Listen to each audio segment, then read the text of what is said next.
Hey, how's it going? No, dude. Welcome back to the Misheard Nerds podcast. This is episode 6 or 7, I believe. I think it's 6. Pretty sure it's 6. It's me, Alyx, here with StubbornWeeb. We're your hosts. As always. Yep, no one else. No friends this time. No friends. They decided to go into the other room. Yeah, they are here though. After this, we're gonna go watch The Fly. Yeah. Newer version. Yeah. With Jeff Goldblum, right? Yeah. Mm-hmm. All right, so you want to just go ahead and hop right into it right now? Yeah, man. I'm gonna take a freaking huge kangaroo hop into this. All right. You've been playing anything? I have been. I've been playing Wind Waker. The Legend of Zelda, of course. No other Wind Waker that I know of. And it's been a time. I really like it. Gotten a bit more into it than I did last time. I need to play it more consistently because I keep breaking up my sessions with Fire Emblem too. Yeah. So, because I got the DLC for it and I just wanted to check it out. Yeah. And right now, there's not... I think the crazy thing is going to be the story expansion. Right now, you can just, feed cats and stuff. It offers new costume and, 2 new characters. But I don't think one of them has any support dialogue that'll be given down the line. But it's all in a season pass format. I don't know if it can be bought separately. Yeah. I don't know. I kind of zoned out, to be honest with you. I zoned out for 3 seconds, then I came back in. You're like, yeah, you can feed cats. And I was like, oh, what? What are we talking about? So, okay, wait, by the way, before you get into it, before you go, that was actually kind of a big controversy people had, that you could feed them, because there were already cats and dogs littered around the hub world, and they were really upset that you could interact with them, but you couldn't pet them. So but now you can but you can just feed them now? You can't pet them? And some people were kind of angry. Some were jokingly angry. I think others were legitimately angry. Why can't we pet them? I remember when the first time I played Red Dead Redemption 2, I went up to a dog and I was like, oh my god, it better let me pet this dog. And yeah, you can pet the dogs. That's good. Yeah. But I haven't really been playing anything recently. I kind of... Did you beat the Outer Worlds? Yeah, I beat the Outer Worlds. It was really good. I don't know. I started a second playthrough. I haven't really been able to play it much recently. Yeah, I haven't played any. I don't think I even touched a game this week, if I'm being honest. Yeah, it's kind of strange for me. I usually sit down and play a game a little bit every week, but this week I haven't really done anything. I've watched a lot of Naruto, but haven't played any games or anything. Gotcha. I think I might have played the Outer Worlds for 20 minutes, but then I started watching Naruto. Busy week? No, just watched Naruto a lot. Yeah. I haven't been playing anything a lot. I've been mainly freaking out at the whole Copa thing since we just started doing YouTube. Yeah. It's been annoying. Okay, so you ready to get into the news? Are you? Yeah, I'm ready. Okay. What do you want to start? Okay. We should start at the top of the list. Let's start from the bottom. Let's do it differently. Okay. Cats. Got a new trailer. Cats' second trailer. You know, the live action movie that looks like it's actually Avatar, but it's cats. So weird, dude. Okay, one thing about it is there's been behind the scenes stuff released of it, and they already are wearing cat costumes. They are? Yeah. I thought it was all motion capped. No, there's they wear cat costumes, but then they also have motion capture, but then also no, actually there is no motion capture, I believe, and they're just reanimating everything the actors do and then just putting their faces on it. Dude, it's weird. It also...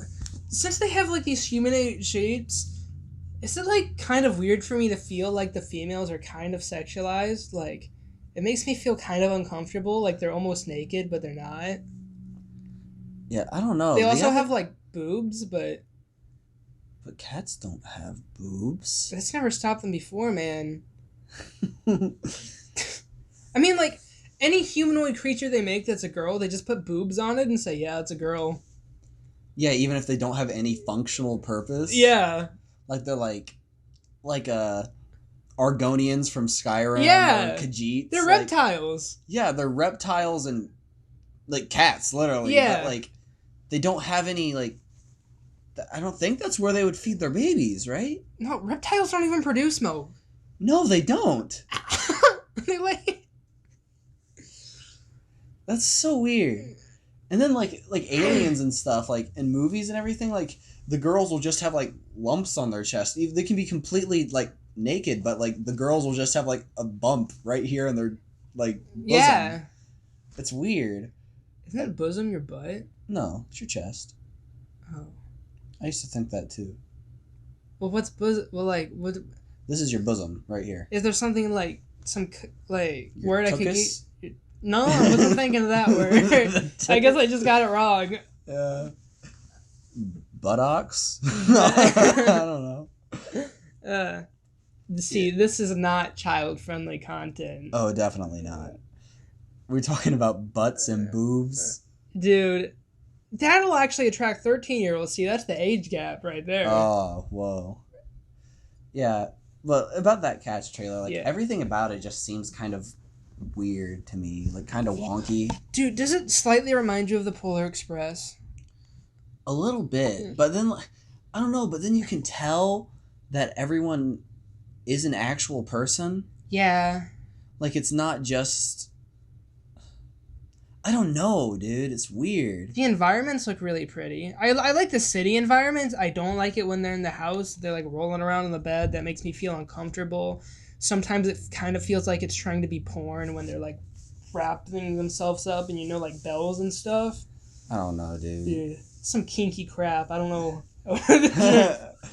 I think you're going way too into, like, it's sexual for Dude, no, I don't know, man. Maybe I just have a thing for cats and this is bringing it out.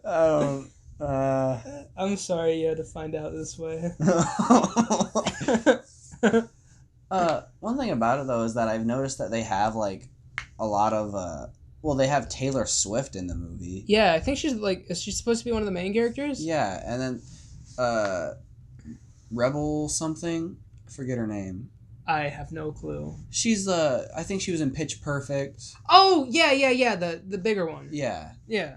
I think the main reason that they, like, have those people in there is just because it's a musical movie, you know? Yeah. And I don't know. I didn't even put that together. That makes so much sense. You're like, why do they have Taylor Swift in Yeah, this I was movie? like, she's not really an actor. Yeah. She's been in some stuff. But... Yeah, but I don't know. It seems... I don't know. I just wish they kind of went with, like, actors that weren't, like, A-list actors, you know? Yeah. And then they have another actor in there. I forget his name, but... I think they should went with a different art style entirely. What do you mean? Like, I just don't like the way it looks. Oh, yeah. The movie itself just looks weird. But... Like, they're also really tiny cats if you compare their proportions to, like, the human bed and stuff. Oh, yeah, they're tiny. That's like... weird. They're very small cats. Like kitten size. It's weird. Yeah, but... I don't know. And then also, like... I think it might be, like, kind of... Like, I don't know, cringy seeing, like... classical, like, because I understand, like, my understanding is that it's like a direct adaptation from the musical, right? Yeah. So, like, seeing, like, these A-list actors and stuff acting in that way, you know, like how a play, you're, like, you know, like, how it's a different experience if you go watch a play or a musical than it is if you go and watch a movie. Yeah. Like, the actors act different, you know, they, like, in a movie, they usually act more like a real person. Like, they try to make them seem like a real person, but then in a play or a musical, there you can, like, it's they already know that it's a play or a musical type of acting. I don't know. It's just different. It is. And then a lot of musicals will also have some fourth wall breaking or something like that. Something like that, or I don't know. It's just gonna be. There's a lot more speaking directly to the audience. Yeah. Even if they don't do it on purpose, like the person will turn towards the audience and self-aware stuff. And to be honest, if I do want to see Cats, it's supposed to be a really good musical. I'd rather just see it in its musical form than this creepy abomination of a movie. Yeah. I don't know. It just seems. I don't know. It just weirds me out. On something that actually was creepy and looked like it could have been in the Cats movie. Sonic. It got fixed, and which we already talked about, and everyone knows about at this point. But reportedly, this comes from IGN. Sorry, I can't read my note too well. The redesign costed less than $5 million. Yes, which is pretty insane. I think the animator said they actually still had a lot of CGI to do, so it didn't. Well, yeah, that's like one thing. A lot of people were like, "Oh, they remade the whole movie for us," basically. But the thing is like when a trailer comes out, especially like the first trailer, that's usually all the CG that they have done in the movie. Yeah. Like they might have a little bit done here and there on the sides, but like their main goal is to get all the CG done and like done with and everything for the trailer. Yeah. And you even see like in movies and stuff, like there will be scenes from the trailer that have CG and everything, but that isn't in the actual movie. Yeah, and they'll even try to polish it up some more for the trailer just to make sure it's... Yeah. But like what I'm saying is like they probably had like there's probably shots in that trailer that are not going to be in the movie. That's true. I remember watching a Rogue One trailer once, and the plot was completely different. I remember in the trailer, the protagonist, she went into an Imperial... She disguised herself as a TIE pilot and was in an Imperial Star Cruiser, and that just did not happen in the movie, flat out at all. Yeah. And then also, like, what a lot of people don't understand is, like, a movie changes a lot while it's being filmed. Yeah. Like, there's probably been versions of Marvel movies where Captain America dies at the end instead of, I don't know, him not dying. I don't know. But, like, there's, like, been a lot of stuff that can change during the development of a movie. Yeah. Like, if you look at the special features and stuff on any movie, they say, originally in this scene, this character was supposed to die, but then they end up surviving till the very end of the movie, and it'll be, like, 20 minutes into the movie, Yeah, yeah. If you just listen to, like, commentary and stuff, like, you just learn so much, like, wow, I didn't know that a movie could change that much while filming. Yeah, and... excuse me. I had... excuse me again. One of my favorite anime movies was the conclusion of the original Full Metal Alchemist series. Yeah. And it felt really convoluted and stuff and just kind of pushed in there. And it was mainly because it was originally supposed to be an entire new season, like a 13 or 14 episode season. And then that got shortened to about 12 episodes, then 4 specials, and then a movie series, about 3 movies. And then it got shortened down to 1 movie. And then they even have the original script out to where the story is really different and add a lot of elements. Yeah. Yeah, so, like, film development's interesting. Yeah. Like, but that's one thing. Like, that's kind of why I'm not surprised that it was less than $5 million. Yeah. Was because, like, probably most of that just went into redesigning Sonic. Yeah. And then that was it. And then they were just like, now we can just continue on with how it was going. Yeah. And then they were like, oh, they refilmed certain parts of the trailer, like the meow bit. Yeah. Like, there was probably several different versions of that scene. Or if when they were in the car, they're probably... obviously looks like it's going to be some kind of buddy cop. I don't know. That's an impression I don't know about that, but like at least for part of it goes for the. There's the same explanation for that too. There's probably about 1 million different versions of both of those shots. Yeah. There's like because like if you look at any Will Ferrell movie or anything or just any movie in general, like there will be like outtakes or alternate versions of this shot or alternate endings or stuff, in the special features. Well, Austin, it depends on which version you want to believe. Was it a publicity stunt, or were they really stupid? I think it was definitely the latter. Wait, what's latter mean? First one or second one? Second. Okay. All right. Next up, there's a movie me and Austin really enjoy. It's a movie called Once Upon a Time in Hollywood, and it's getting a collector's edition. I think it had a vinyl CD which had 2 songs from the movie. Yeah. A poster which looks like it came out of the 50s or 70s, 70s, 60s. The movie takes place in the 60s. I literally just jumped over the time period. Yeah, you went 50s, no 70s. Isn't there a spoof Mad comic? There is about the show that the main character is in. I'm pretty sure it's the newer one, right? The one where he's an older guy, like, not the one he was in from his youth, but the one he's in during the movie. I think it was. It was the one he was in during his youth when he was. Yeah. Okay. That movie was actually really good. Yeah. I liked it a lot. The person we had over last time didn't like it. No.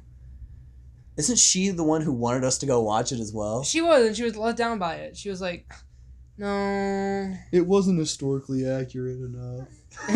She also, I feel like I need to watch that movie again because I kept waiting for it to be about the like Manson. some sort of cult or like... Yeah, the Manson murders, because Emily brought me into that movie, she kept making me think, yeah, it's going to be about the Manson murders, and that's all I went into that movie thinking.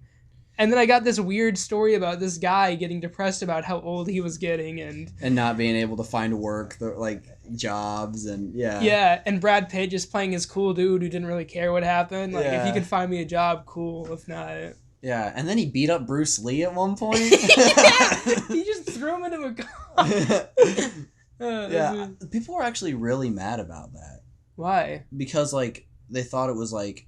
Asian discrimination or something? No, they thought it was just, like, making fun of Bruce Lee. Oh. Even though, like, you know, people, like, really respect him, you know, as an actor and as a martial artist. And they said, like, in the movie, he was kind of portrayed as, like, this arrogant guy that was all like, I can beat up anyone. Well, you see, this is how we learned to be humble. Brad Pitt just kicked the crap out of him. He learned to be humble and actually study martial arts. Yeah, because Brad Pitt just came along. He time traveled and was all like, hey. Yeah. Yeah, it's such a good movie. The ending scene, absolutely amazing. Dude, that was, like, really brutal. Yeah, spoiler alert for the movie. Well, no, we don't need to spoil. We don't need to talk to it, but no. Did you want to? I don't know. I don't see a point in it. No, Yeah. It was good though. Yeah. Very brutal. Yeah. But it was hilariously brutal though. Yeah, it was like over the top. Yeah. Anyway, that's all we really wanted to say. It's very minor news, but we just wanted to bring it up. Yeah. It's just a good movie. You should go check it out at least. It's about if you want the collector's edition, it's about $63. Yeah, and that's pretty good for a collector's edition. Yeah, it's on discount right now, I think, for Black Friday, at least on Amazon. Mm-hmm. Cybertruck 2077. I guess 2020, whenever it's coming out. Yeah, that truck looks kind of cool to me. It does. I'm into the Cybertruck's design. They held a reveal, I think it was either today or yesterday, which today for us is Friday. You guys will be seeing this Saturday. Yeah, it looks like it came right out of Blade Runner. Yeah, it looks kind of like one of those toys that you'd buy like whenever you were a kid, you know, like it seems like one of those cars like you would buy that you would like build yourself, you know, but they'd come in like those boxes, you know, and they were just like a whole bunch of like wood sticks. Yeah. You know what I'm talking about? Yeah. And then your dad would be all like, this would be a good bonding experience for us, but then you never built it. That's so awful, but you true, yeah. It's kind of what it looks like. Yeah. Or you end up building it yourself, and then it doesn't come out the way it's supposed to. Yeah, you get a little sad. There's it's getting memed to death right now. People are saying, We still think it's awesome. I totally want to get it if I ever Yeah. have the money. I think there's some low end, mid ends, and high end models. I think the low end starts around 10,000 and it goes up to 60,000. We're not. This isn't a car channel at all, but we just think it's cool because it looks like something out of Blade Runner. Yeah, I loved when they were like the unbreakable windows and the guy just throws a rock. Yeah, it was a disaster of a reveal. Yeah, like what if they were all like, oh, we don't need to worry about putting the actual windows in because, you know, it's just a presentation piece. But then like they're like, oh god, he's gonna throw rocks at the windows. It's like, Elon, call it off. And then Elon tried to rush it off. You see, it cracked the window, but it didn't actually break it. Yeah, it didn't go through. He did give some presentation pieces though, and Marquez Brownlee he did one where he got to drive around in it, and the interior is kind of weird because it doesn't have a like a dashboard? Yeah, it doesn't have a dashboard or any of that convoluted stuff in the middle. It kind of looks like a granite countertop that they put in the middle. Like the way I saw it, like there isn't even like a shift or anything. You're right. Do you access that from the... So instead of all that and... Is there just buttons on the steering wheel? I guess you have a steering... Or do you just say, park? But do you see the steering wheel? It's not even a full steering wheel. It's just like left, right. Yeah, it's weird. Yeah. I don't know. I tried to imitate what it looked like, but you guys can't see. So yeah, it's like a. It looks like you cut off the top and bottom of a steering wheel and you just have the. It's like one of those like steering wheels that you buy for like a game. Yeah. Like an Xbox game. Yeah. An Xbox game. Xbox game. You want to go down to the store, get an Xbox wheel. Right after I buy my telly. Your telly? My telly. Oh boy. We can play some games over tea. What are we doing? I don't know. You started the British thing. I don't know. I was starting to think. I said Xbox weird, and I was like Xbox. Yeah, but it's all controlled by it looks very empty on the inside, which I kind of like, but kind of don't like. I don't know how to feel about the insides, but it has 3 seats in the back, 2 up front, and then it's all controlled by this one central panel. Everything else is empty. You can't see anything else. It's just this one central panel. And that's how you drive, too. Yeah, that's also how you drive. Yeah, you just stare at the screen. There's no... They implemented the Tesla screen, so while you're looking at the small screen, you can put, like, Mario Kart up on the big screen. That's not true. No. It's a truck, but it also looks like you can raise the truck up to become a more normal car. Mm-hmm. And it's very roomy for a truck. I'm not into trucks, but I'm into this, and I would buy it when it comes out. The outside's also stainless steel, so I don't know. That's really not interesting to a lot of people, but I like to compare it to a fork. Because they're both stainless steel. Mm-hmm. So what about...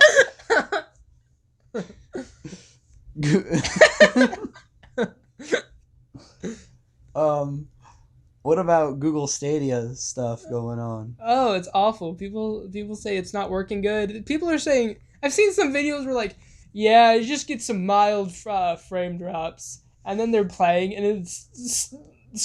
I almost said scratching out. It's glitching around or lagging behind so far. Yeah, I've also heard that, like, a game, like, it's weird because, like, sometimes the input lag will be, like, really bad. Mm-hmm. I've seen, like, they say, like, the best experience is, like, if you're sitting there connected directly to the internet in some sort of device, on some device while playing, and they say... excuse me, and they say that there's still like a slight little bit of latency, but they say it's still like playable at that point. But a lot of people are like, oh man, I can go and like just play Red Dead Redemption 2 on my phone now. But like, people aren't able to do that unless you're in a very well networked area. Yeah. I thought you were gonna say well lit area. Unless you're in a very well lit area, That it way- doesn't quite work. Well, that's where the mobs can't spawn and interrupt your play session. Yeah.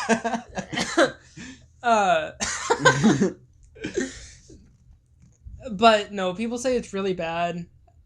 Like, it's decent, but then a lot of people also compare it to saying having to pay to become a beta tester, because xCloud is doing the same thing, and they're offering free beta trials to people Yeah. and giving them free games and stuff. Stadia doesn't do that. You have to buy all your games. I think it comes with a few games since you buy the Founders Edition to play it right now. Yeah, I think like I forget how it's working. I think is this how it works? Like you just buy the Google Stadia app and then it's kind of like just like a games library that you can play the games as long as you pay the monthly fee or whatever. Mm-mm. So they'll have a right now. All they have is Stadia Pro, which I think is in the Founders Edition. I don't know if it's not. Right now, you can only play it through the Founders Edition by buying a Chromecast. It's up through Google, and I think you can connect that to your phone somehow with a verification code or something, I'd assume. Yeah. Anyway, lost my train of thought. Oh no, the people. Get them back on track. What are you talking about? Yeah. You're talking about Google Stadia. That's very specific. Thank you, Austin. You said something about getting that app on your device. Yeah.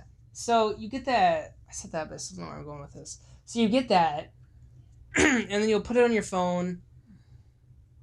And I was talking about the subscriptions and stuff. Yeah. That's where this was leading to. Yeah. So, yeah. That's right. Yeah. So continue.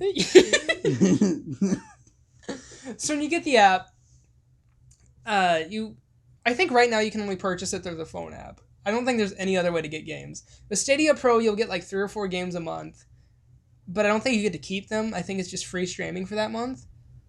And then also the library is really small. It is really small, and for most games you have to pay. And like a game like Final Fantasy 15, which the Royal Edition, which is only about $15 now, it costs $40 on Stadia. Really? Yeah, Assassin's Creed Odyssey costs $60 on Stadia. So does Red Dead Redemption 2. Yeah. But like both of those games, like Odyssey's been out for about a year or two, and it also has an expansion pass and DLC that's been out for it. That's true. You're right. But do the games on Stadia come with that? Can you get the DLCs? They don't come with DLC. You also have to buy the DLC pack, which for Odyssey is about $120 on Stadia. It's either $120 or $90. But Really? Yeah. And you can't buy DLC individually since you're not downloading it, so you either have to buy one or the other. Wow. And Final Fantasy 15 has 4 new mini games that aren't going anywhere else, which I thought was That weird. seems like a Final Fantasy 15 thing to do. Dude, Final Fantasy 15's a mess, and I don't want to get Stadia to play 4 new mini games on it. Yeah. No. I have thought about picking up the Royal Edition sometimes, though. CJ, you hate the game. Part of me wants to enjoy it so much. I'm like But a you letdown just kid who just don't. wants to keep. I guess that was kind of how I was with Fallout 4, though. Yeah. Like, I kept, like... I would do a playthrough of it and go, like, man, I hated that. But then I'd be like... I'd not play it for a while, and I'd be like, you know what? Maybe it's not as bad as I thought it was. And then I'd start another playthrough, and I'd beat it, and I'd be like... And then would you get the DLC and stuff too? And I've still never bought the DLC for Fallout 4. you should at least get Far Harbor. People say that's actually good. Yeah, I know. But then I would have to do a whole nother playthrough so I could, like, have a character. That made sense, because... I don't know. I just need to do that. Okay. That's my main problem. I don't like to get DLCs after I beat a game, because, like, the DLCs usually come out after I've beat the game, and then I'm all like... But I need to make it feel like it's just a continuation of the game. So it's not like I'm just starting a whole nother game. And then I feel like you know? Yeah. And that's like the main reason I have both the Witcher 3 DLCs, but I haven't played either of them because I'm like, oh, I need to replay the whole entire game. Like, you don't need to do that. But I feel like I need to. No, it's okay. We need to go through therapy for this. You're gonna waste so much time. I'm the exact opposite. Whenever a DLC for a game releases, I just get ticked off, especially if it adds on to the end of the game, so I have to replay it to access the DLC content. That usually doesn't happen unless it's a Japanese game. No, and I play a lot of Japanese games. I'm really hoping... now they've started getting better where it's just a different section in the menu. Yeah. That also makes me mad because I want to connect to the actual experience. See, no, but that's the same... It's the same thought process. You see? But I want it to add on to the end of my experience. I don't want to go back through it all. No, but that's okay. I should say that it's usually just with RPGs and stuff. Because whenever there is DLC for an RPG, it is just an expansion to the experience. You know what I mean? Yeah, I guess. Like The Witcher, Blood and Wine, and Hearts of Stone, you can access those through... They're just a whole nother quest line, you know? Yeah. It's not well, it is a whole nother section to the game, and people say Blood and Wine is pretty much just a game in itself. But, it's just, I don't know.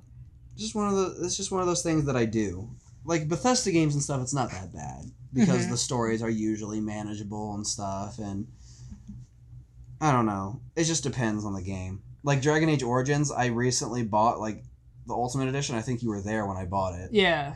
And I still haven't beat it or played any of the expansions because I was like, man, because I just beat the game after I bought the Ultimate Edition with all the DLCs and everything. And then I was just like, and it is literally just an expansion to the end of the game. That's the big DLC.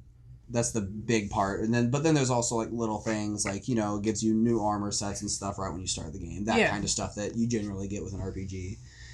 But I was all like, man, I kind of just want to feel like it's just part of the story instead of I beat the game and now I'm going to play this bit. So I just didn't. I just was like, yeah, I'm just gonna... I do that. I'm just gonna start a whole new game again. I don't know. And then also, I think in the DLC, stuff changes depending on your choices in the main story. So you can't just start where the campaign left off, or the DLC starts. You can start from a previous playthrough, but I don't know. Yeah. Well, that's cool. What were we on? Were we on the Cybertruck? No, we're on Stadia. Yeah, I don't know how we started talking about DLC because you can't get DLC on Stadia. Yeah. Anyway, people say xCloud is looking a lot more promising, and people like it more because Google. It's not like Google where they're just trying to barge in with a streaming service. Xbox is trying to supplementary. Supplementary.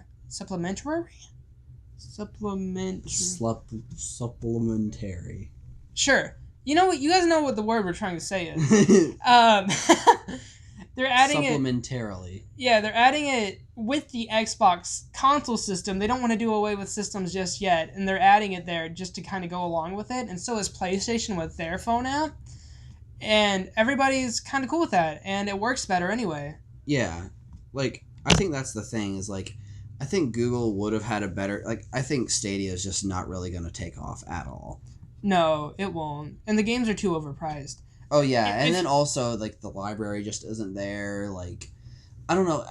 And if you're trying to build a game streaming service, people don't want things you can buy because they don't trust it. It's not downloaded. You can't re-download it. If you take it off, it's off. And people don't trust that. What they do trust, though, is the subscription model. So that way you have access to all the games. Yeah. Like Netflix. Yeah. Or Game Pass. Yeah, Game Pass. And Game Pass is a part of xCloud. Yeah. And that I see that's a way bigger appeal than just having to buy each of these games separately. Yeah. Because with xCloud, you could just oh man, I'm really feeling I don't really want to buy the Outer Worlds, but I really want to have a playthrough of it, you know? And you can just you can get a subscription to Game Pass and have xCloud, and you'll be able to play it like that. And then I assume if there was an Ultimate Edition or more DLC, would that keep getting added to Game Pass? I think you just have the base game. You just have the... Can you get more DLC? Or? It's discounted, I know for sure. It's discounted? What if you want to stream the game, but you also want to have the DLC? I guess xCloud, it's not officially out yet either, is it? Yeah. No, it's not. Okay, so... I think it's just in a testing period. Yeah. People do say it's better, though, so... Yeah.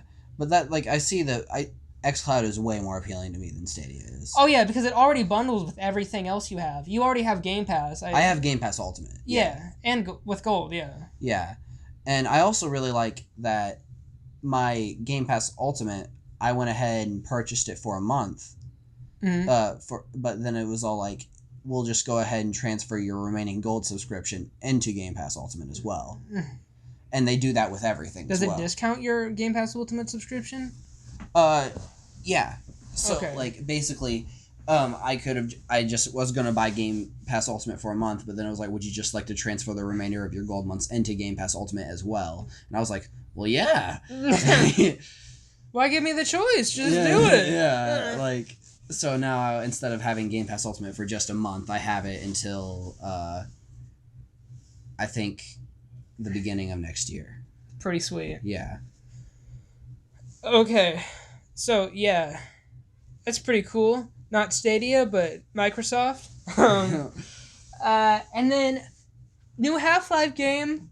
I've never played Half-Life. I've thought about picking it up on Steam discounts once or twice. I might get it on the next one. I'll definitely get Half-Life on the next Steam sale. Yeah, I've never played any of the Half-Life games either. I've seen, all I've heard is good things about it, though. Yeah, and this new trailer looks like the bomb. I'm into it. It looks like one of the best VR games I've seen. Yeah, I've noticed that VR has really been starting to take off recently. There's been more actual VR games. That's you know what I mean? true. I remember, especially when PSVR just came out. That's kind of when it started becoming a little more mainstream, and then. Now I just keep seeing trailers on my YouTube feed for VR games. Yeah, and they don't seem like just weird little tech demos. They seem like actual games. Yeah, studios are... I've seen indie studios pop up just for VR. Yeah.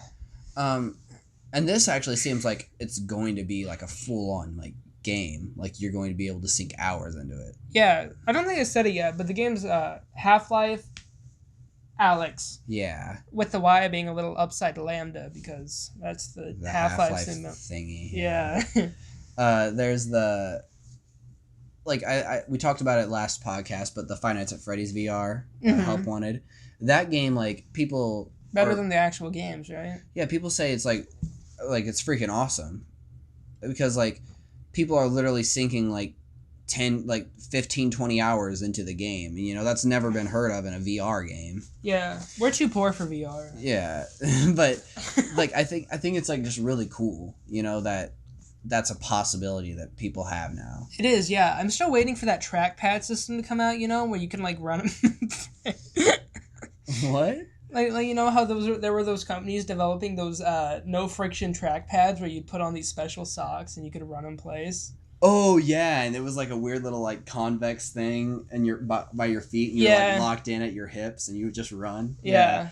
I saw I think I saw a Halo thing of that. Mm-hmm. Yeah, but it wasn't it was just they had screens in front of them, Yeah. But it wasn't VR.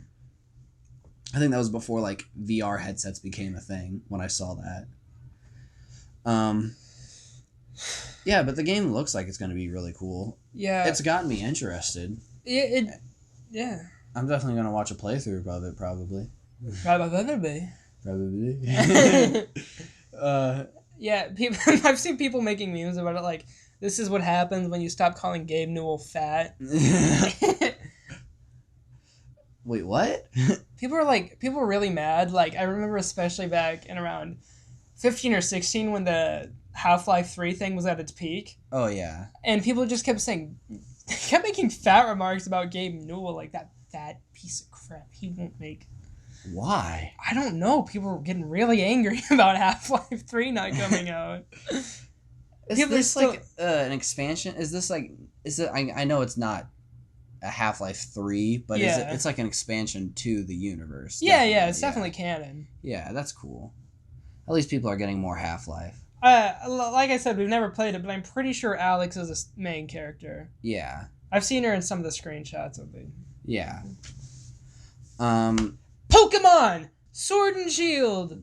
Wow, you just went right into it, didn't you? Just right into it! It's doing well, and I hate that. I don't mind it. It's whatever.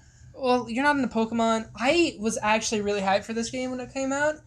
Well, not when it came out, because by then I was disappointed and lost all hope for it. If you watch any videos of it, it looks awful.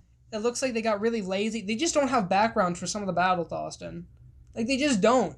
They just gave up sometimes. In some areas, there'll be a background, and then other times, there'll just be, like, little water effects in the background. It's like, did they just decide not to have a background here?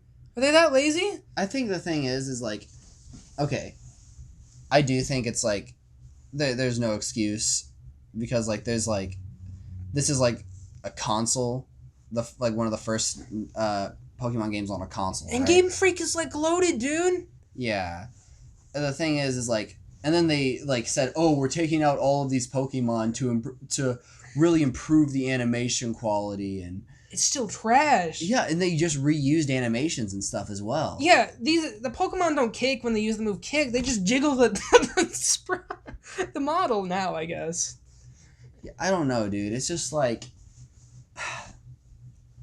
it's kind of like false advertising, but I don't know. They probably have a way to back it up. Yeah, what really bothers me is you have so many good games coming out, and I hate it that a game like this can go in there kind of half-baked, and attract all this money. I think it sets a very bad precedent for the industry. I really don't like it, especially since Game Freak won't hash out any of the issues because they're not known for that. They've known to never do that. Even on something like the 3DS where you can patch issues, Yeah. they just don't. They refuse to. Mm-hmm. I think... I don't know. They also use the excuse of being a small developer of about 50 people who worked on Pokemon. Dude. So hire more people. They don't have an excuse. Dude, Bethesda made Fallout 3, Oblivion, and Skyrim with, I believe, less than 100 people. Okay? See, if they had 50 more people working on a crappy game that no one likes. And then they also had a year and a half, right? Yeah. And then, like, the game isn't that detailed, It's a Pokemon game, so, like, it's not like they're making a realistic game where they have to work, like, weeks just to make a tree. You know? But you have seen the trees, and they're bad. They're really bad. I mean, it's weird to freak out about a tree, but this is more than the puddle incident in Spider-Man. You see, the tree just shows how much thought they put into the game overall. Like, it's literally, like, there's side-by-side comparisons to Ocarina of Time trees. Yeah. And these trees, and the Ocarina of Time trees look better. There's no excuse. Yeah. And then, also, I've messed around with the Unity before, the game engine. Yeah. And it looks like in the wild area, they just went around and they just up-leveled the base terrain a little bit. And they're like, okay, there we go, that's good. That's it? That's what it looks like. Added some grass. The grass doesn't even really grow a lot too much. They just, like, cover that texture with some grass. I call it good. I don't know about the desert biomes and stuff, but yeah, Pokemon, they'll pop up like 6 feet away from you, so you'll be walking, and then just Pokemon pops up out of nowhere. So, like, yeah, I don't know. It seems like they still developed it like it was for the mobile devices. And then they just kind of upscaled it, like, oh, this is going on Switch. Yeah, like, it seemed like they were they didn't change their mindset and try to develop something for the Switch. No, and they just keep making excuses. Yeah. They took out... I think they still have Bulbasaur and Venusaur, but I don't think they have Ivysaur. An evolution of this one? From when maybe they just have Venusaur and not Bulbasaur or Ivysaur, but I keep hearing people complain about there being no Ivysaur. but I hear people talk about Venusaur. What? I don't know, dude.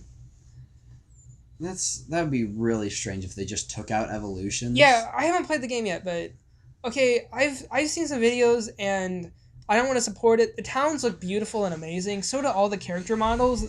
That's definitely where they put their focus. But this game doesn't have voice acting, and it's the most awkward thing I've ever seen. This game looks like it was made to have voice acting, and it just doesn't. Yeah, I don't know, dude. It's just like seems like such a enigma of a game. Yeah, it is. Have you seen the infamous legendary turn? The legendary just walks, and it actually does like a walking spin, like those things where it's like. Oh, like whenever like whenever you like run into a wall in a game and then you keep trying to run into it. Yeah. But then like you can if you're like really good at it, you can like spin your character around and he keeps just spinning in place. That's what it did. He did a literal spinning turn, and people were like, "Wow, guys, he really focused on those animations." It's ugly. The textures are ugly. In a wild area, towns look great. Battles are half crapped. Everything's half crapped about the game. Half crapped. I don't know why I keep saying What else would I say? Half baked. I don't like that either. Half crapped is not an expression. I don't know. If you want to. No. What I was trying to say was half Well, yeah, but you shouldn't have said crapped. Well, what would it half butt? Half butt? No, just half baked. That's like the PG version. Is it? Yeah. Okay. Don't say half crap. That's weird. Yeah, I don't know about the game. It's a Pokemon game. Like, I won't defend it. It sold 6 million in its first week. It outsold Smash Bros. Ultimate, which is the best-selling fighting game ever. Really? Yeah. For real? Yeah. That's kind of crazy. Mm-hmm. I want to kind of talk about that now. Like, really? Yeah. That's kind of... I mean, I know Smash Bros. Is my favorite fighting. Well, right next to Soul Calibur. I don't know. It's like a different type of fighting game. I don't know. It is. I think it's because I love it because I can focus on getting good rather than memorizing a bunch of combos. Well, I mean, yeah, you can get good. Like, I don't memorize combos in Dragon Ball FighterZ. I'm just good at it. I'm better than you. I'm better than everyone else that's ever played the game. Well, I don't own the game, Austin, so when I go over, you can kick me all you want. I don't own it. Yeah, you should own it, though, so you can get good. I should, but I've played Blaze Blue, which is made by Arc System, and I like the combat in that. Well, yeah, but then remember I was all like, yeah, sure, I'll play it with you. It can't be that far from FighterZ, and then you just destroyed me. Yeah. And I was like, this is nothing like FighterZ. Yeah, I don't know. Is that all you want to say about Pokemon? Yeah, if you have any integrity, don't buy the game. I kind of want to talk about FighterZ.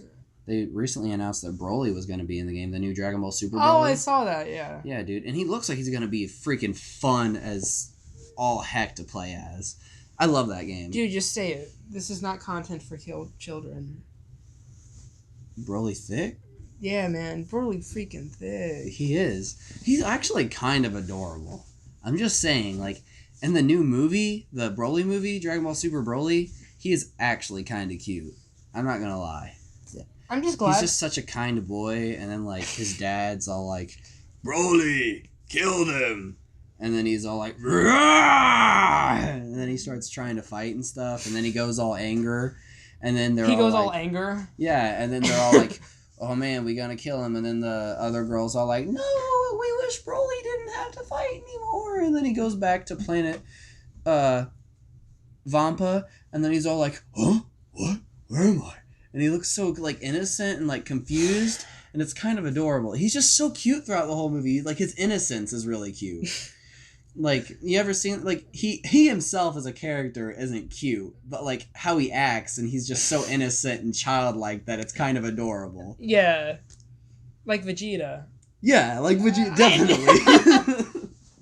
No, but it's kind of like Kid Goku, kind of adorable. You know, just how purely. Oh, just regular Goku when he's not fighting. Yeah, just how like purely innocent that someone is, and how like that's just cute. You know. You think he could ride the Nimbus?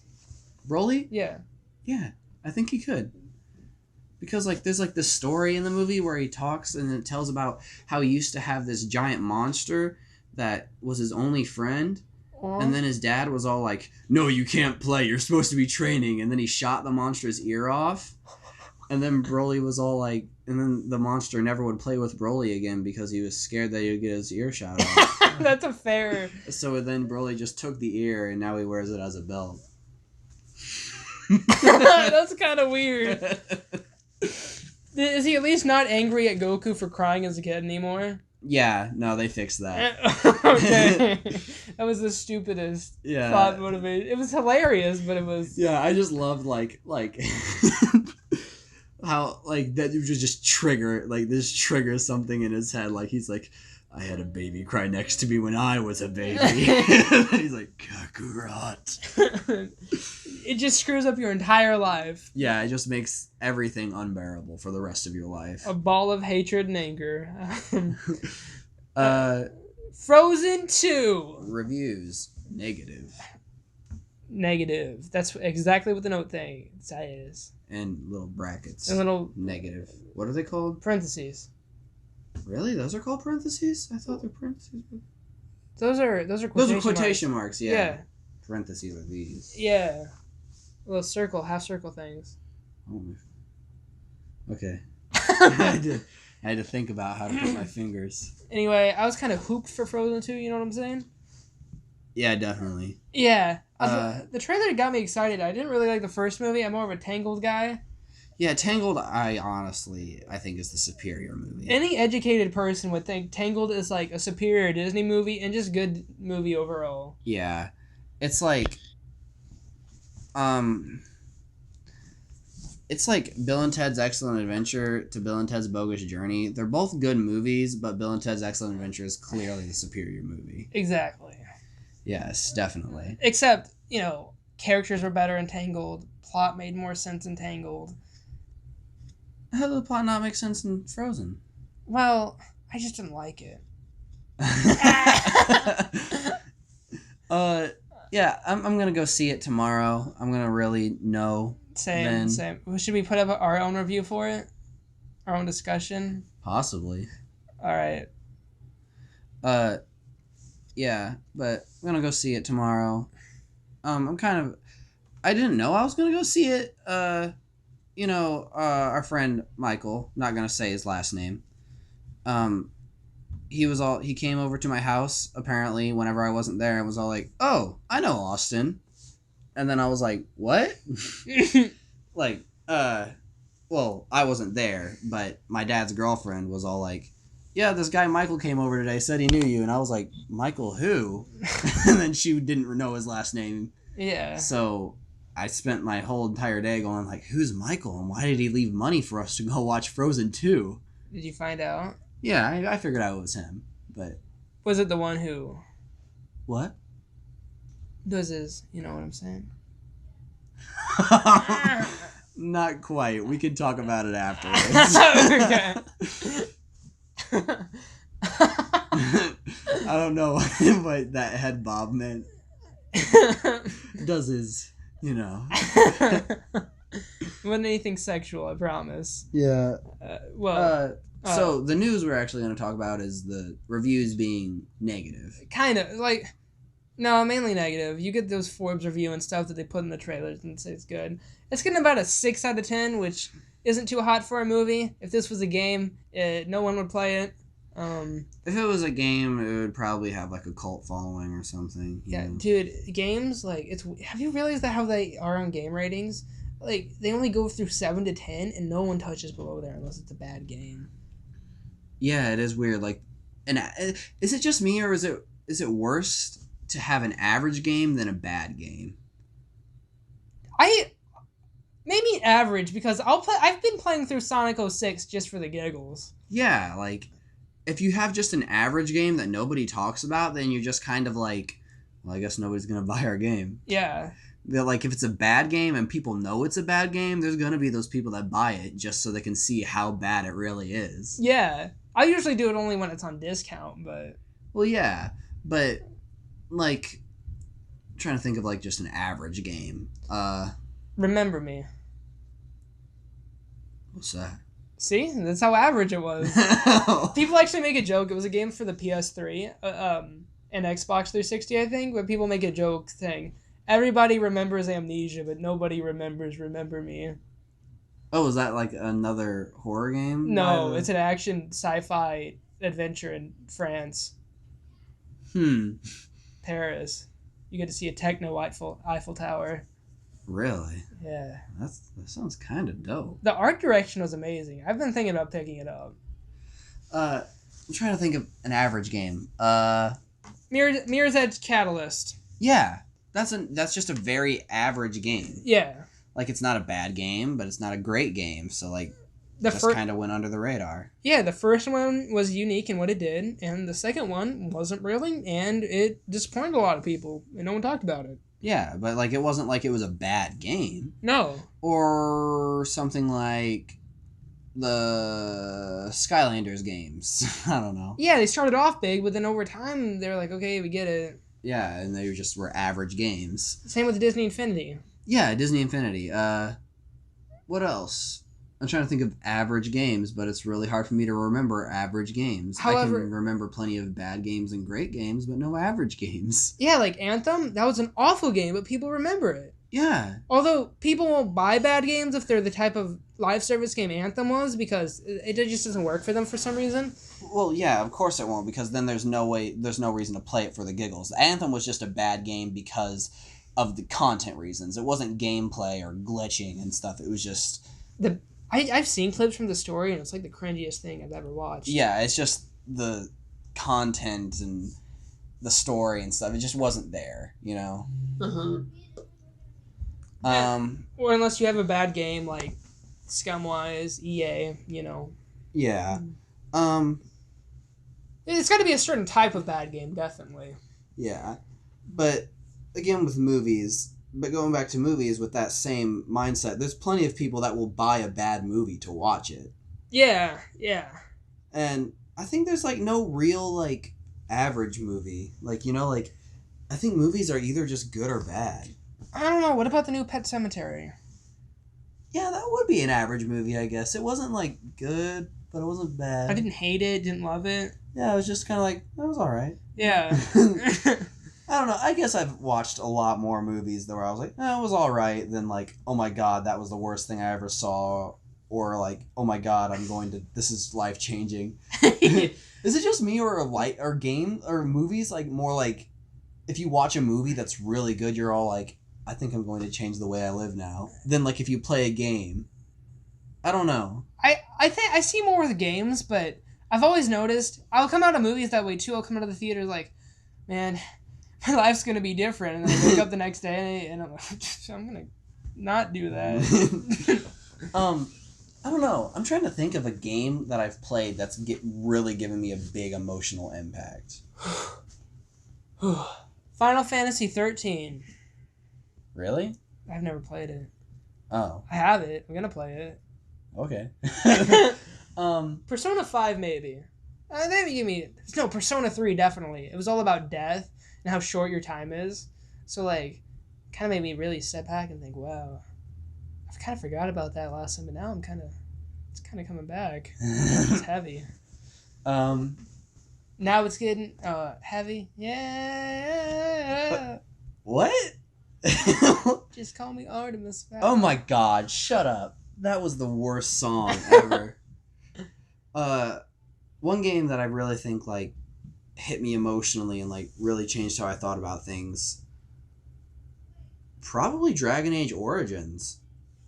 Just like really made me think about what like having relationships with someone and like what your treatment of someone can really do.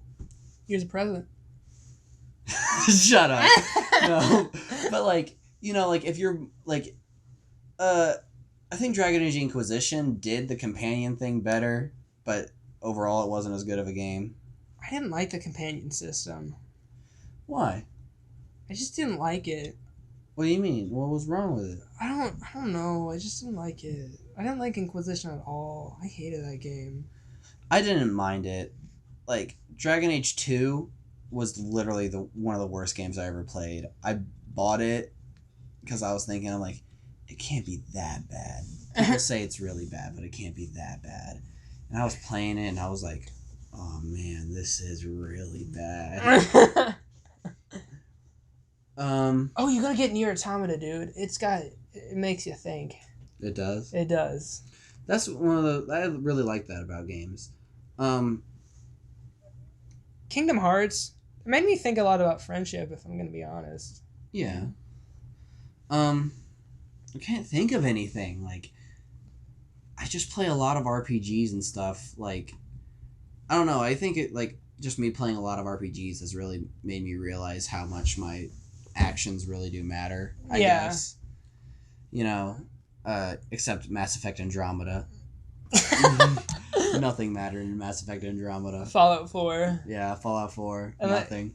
Fallout 4 taught me that until I get to the end of... I can do anything I want to a person until I get to the end of their quest line, and then it matters. Yeah, definitely. Yeah. Or you can kill an entire town, but then as long as you leave, you can come back a couple of days later and everything will be chill. Yeah. I did that a couple weeks ago, and I guess I need to reload because they're still not bad. I'm trying to think of a game. Dragon Ball freaking Budokai? The first Dragon Ball Budokai? The scene where Goku died with Cell? Was it oddly CGI? Nah, dude. But that game, me and Mikey, little brother, just sat there and cried, dude. Because, like, that game, we just worked so hard, and we felt every bit of pain that Goku and Gohan and everyone felt. Because that game was really hard for us back then. Me and you literally beat the first game in what, like... It was about 3 hours. Yeah, like 3 hours. But then there's also, like, there's, like, the what-if stories that we haven't beat, where you can, like, play as Frieza and Cell. Yeah. And, like, I really liked those. I remember when I played that game, I was like, you can be Frieza? And then, like, you just kill everyone, and it's, like, it's just so empowering. I love it. The what-if stories were my favorite part about the old games. Yeah. Oh, remember Dragon Ball Raging Blast? Yeah. There was the what-if section of the stories, and there was, like, what if all three of the Super Saiyan 3s fought each other? Or what if Broly won? Or what if Frieza won? You know, I just love those. They were so much fun. Yeah. What other? I remember Uncharted really hit me hard emotionally. The whole series, because I just played each of those games, like... Consecutively? Yeah, back to back. And I remember the end, like... really made me cry because it made me cry. Just like, it wasn't like sad, but it was just like, this is really, the end of this journey. Yeah, it was like really satisfying. Like I've been there with him, like, you know, throughout the whole journey, and then he Jakey. Yeah, Brock and Nash. Did I just say Drake and Josh? I think you did. Oh, guys, here's some more news. Dan Schneider got fired from Nick. Did he really? I think it's for being a pedophile or acting like one. Oh. That was a long time coming. Have you ever seen pictures of him, like, with Ariana Grande or, like, any of the child actors? It's really creepy. Is it? It looks like he's about to get them, and they're smiling. They look normal, but it looks like he kind of, like, entered the picture and grabbed them right before the picture started. His face is always creepy.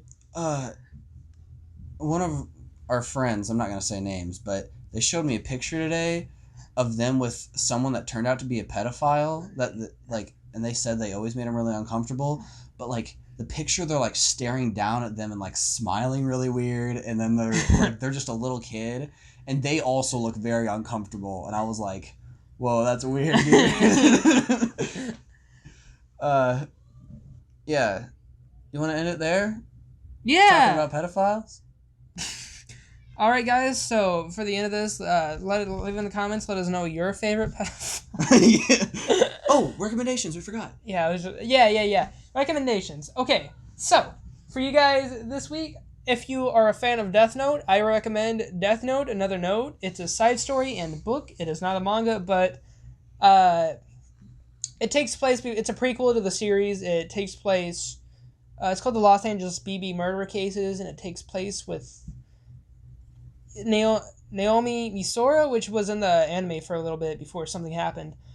But I like that little non-spoiler how you until something happened. Yeah. I probably should have just left that out. That would have been better. Yeah. But anyway, it doesn't really spoil anything. Anything could have happened. Anything. They just got a snake shoved into their mouth. Yeah. She turned into Zeus and flew away. It's a weird. That'd be so random, man. Anyway, it's really good. Kind of. I don't really like her, but I like everything else. She's not annoyingly bad. She's just kind of generic. I don't really like that. I can't really remember what she was like in the anime, but anyway, it's good. Give it a read if you like the anime. That's it. You?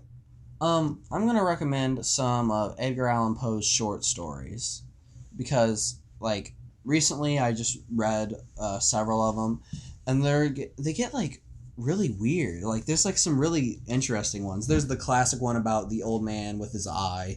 Everyone's heard that one. Yeah. But then there's one where it's about a hypnotist putting someone under hypnosis right before they die. Yeah.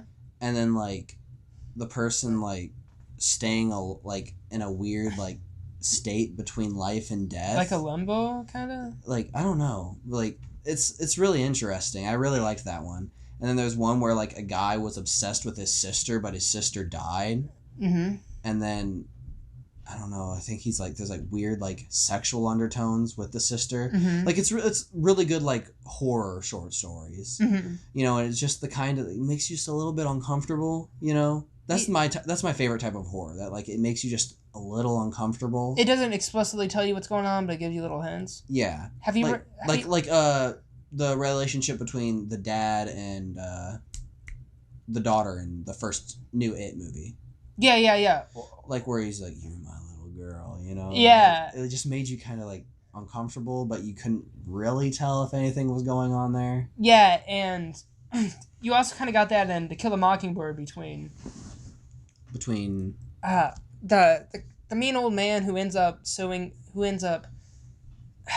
mean old man and his daughter. Oh, yeah. And then it's heavily implied that he actually raped her. Yeah. Yeah.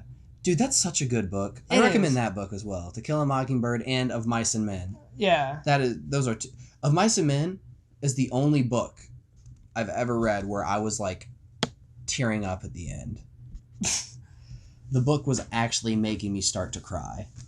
Yeah. Have you ever done usually books I can't do that because I'm just reading the words, Yeah. But there's no visual cue of me really seeing it happen. But then also that audio, the audio that we were listening to when we were in school also was really good because it was done by an actual actor. Yeah, and his voice was getting shaky and stuff, and you could yeah. There was just a lot of emotion in the narration. But then also I've read it myself since then.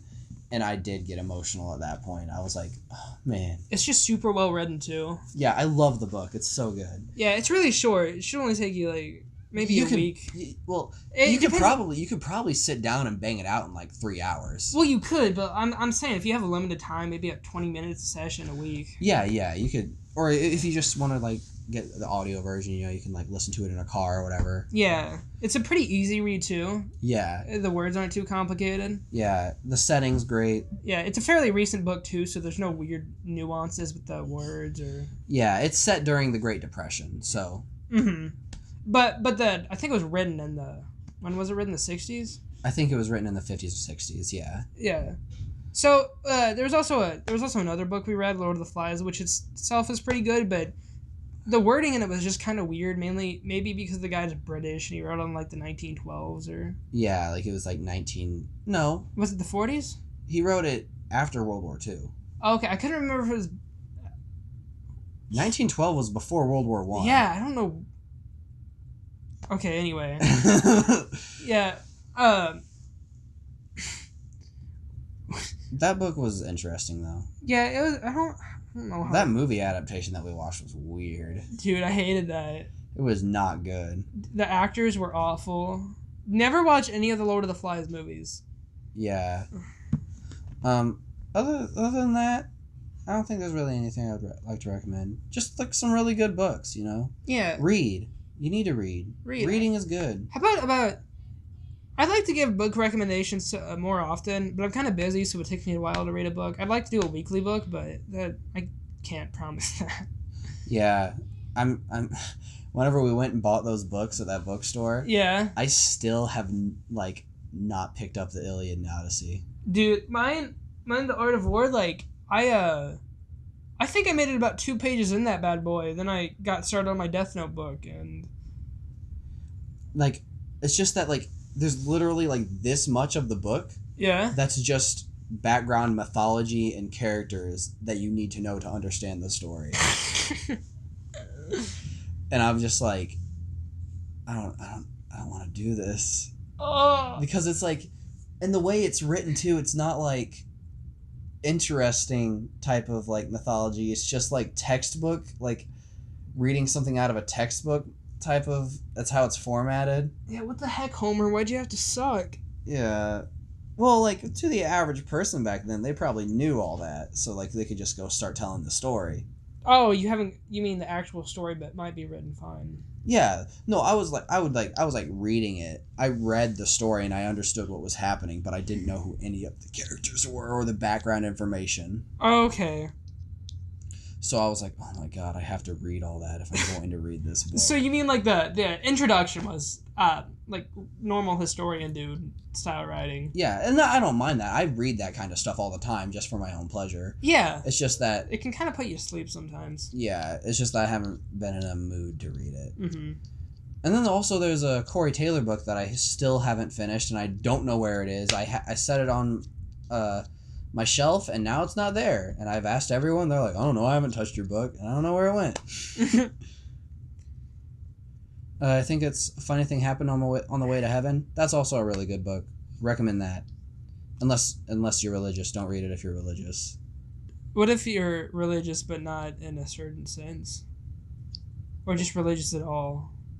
Like, if you're open-minded, you should read it. What if you're Muslim or Jewish? Would it still offend you? Or he just speaks critically of religion in the book. Oh, so just religion in general. Yeah, I'm just saying, like, if you're easily offended by that kind of stuff and you're a religious person, I wouldn't recommend it. But if you are about that, then I remember back when I was Christian. I do think it's good for people to learn just so they at least get a better understanding of the ideas that other people have. Yeah, I think people should at least have a basic understanding of what other people believe. Yeah. I recently watched a TED Talk about a guy who was talking about it, and he himself wasn't religious, but he believed not to like tell people that they should believe in a religion, but for it to be like required in schools to at least have a class, like a religion class. That'd be nice. It would never go over though. Parents would not. Oh no, but like he said, not saying that you should believe in this religion, but just tell people about the basic belief systems and stuff of these religions and the origins of them. Yeah, just give everyone a basic because everyone in America pretty much knows almost everything about Christian. Yeah, Christianity in general. Yeah, I'd assume it'd be the same in Europe for the most part. Yeah, but then like there's like this, like, and I don't agree with this at all, but there's like this hatred towards like people of Muslim faith and stuff. Yeah, and that could just because we're like in kind of the middle. We're kind of in the middle of the Midwest, not the Midwest. Are we? No, we're just in the middle. So we're kind of around a bunch of country people. Well, we're in the Midwest. That's where this is Midwest. Yeah. Okay. Yeah, so I don't know if it's just the belief of people. No, around but then here. I see it all the time, like even on the internet and true. stuff. You Yeah. know, like it's just that America in general has this hatred towards Muslims, and it's just because of these terrorist groups and stuff. Yeah. But then like, and it's really annoying how closed-minded people are. Like that's not. Yeah, and then like, even just there's different forms of Christianity that people are all like, if you're Catholic, I won't talk to you. I'm like, why? Yeah. Dude, it really makes me angry when Christians won't understand. Sometimes I just get curious if I know what someone's religion is. I don't try to talk them out of them, and I just ask. Yeah. Like, if I'm friends with them, of course, I won't go up to a stranger. Yeah, you're like, hey, what you believe? Yeah. If I'm their friends, like, I'll ask them, and some people are like, oh, I'm Catholic. I said, oh, cool, so you're Christian. They said, no, I'm Catholic. Yeah. You're like, that's a form of Christianity. And they're like, what? Yeah. I'm like, and that's another thing. People just don't understand their own religions. Yeah. Like, I don't understand. Oh, man, we got kind of into that. This is a game podcast. This is a pop culture podcast. Basic philosophy in gaming. You never know which one you're going to get. Sometimes you'll get both. We went from recommending some books. Well, I guess those books are kind of philosophical in a way. The books that we recommended. Not the one I recommended. No, not yours, but the books I recommended. Because I'm an intellectual. Oh. I listened to a history podcast. Oh, wow. It's pretty good. You should watch it. What is it? Our Fake History. It deals with history myths. And, like, kind of debunking them, or at least talking about them. Oh, one person, I don't remember if I recommended this last week. James Randi. Just look up some of his lectures and stuff. And look at some of his books and stuff. He's really interesting. What's he do? He's kind of dedicated himself. He's a magician. But he's kind of dedicated himself to debunking, or, like, not really debunking, but, like, disproving what people say is, like, real. Like, there's, like, people that say, oh, I can move stuff with my mind and stuff, or, you know, I can talk to the dead. Like, he would then go in and debunk that, or show how they do it, or show that what they're doing isn't real. That's pretty cool. Yeah. So, because, like, that, like, someone that says that they can talk to the dead is just taking advantage of people. Because I really don't think anyone can talk to the dead. No. And then, like James Randi has proven multiple times, is, like, he's debunked several people, like, the most famous ones, too, like, and shown that they just make up stuff. Yeah. And it's kind of like... What your name was to say his name was? James Randi? Yeah, James Randi. And then he's also debunked faith healers and stuff, and all that kind of stuff. Dude, I'm a faith healer. Dude, me too. Hey! All right, I should probably speak to the dead. We should probably end the podcast. Charlie, get back to your grave. Is that you, Tyrone? It's been years. Dude, get over here. You guys can't hear him right now. Yeah, he's only talking to us because we can speak to because the he's dead. Same with Charlie. Tyrone and Charlie, both of them are. All right. So this has been the Miss Her Nerds podcast.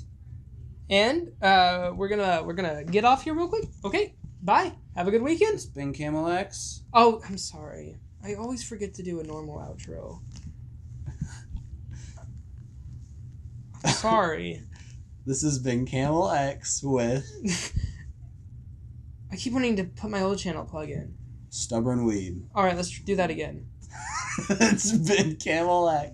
With StubbornWeeb. And we'll see you back next week on the Ms. Herd Nerds podcast. Alright, see you lovely. Yeah. If we don't all die. Yep. See you lovelies later. Bye.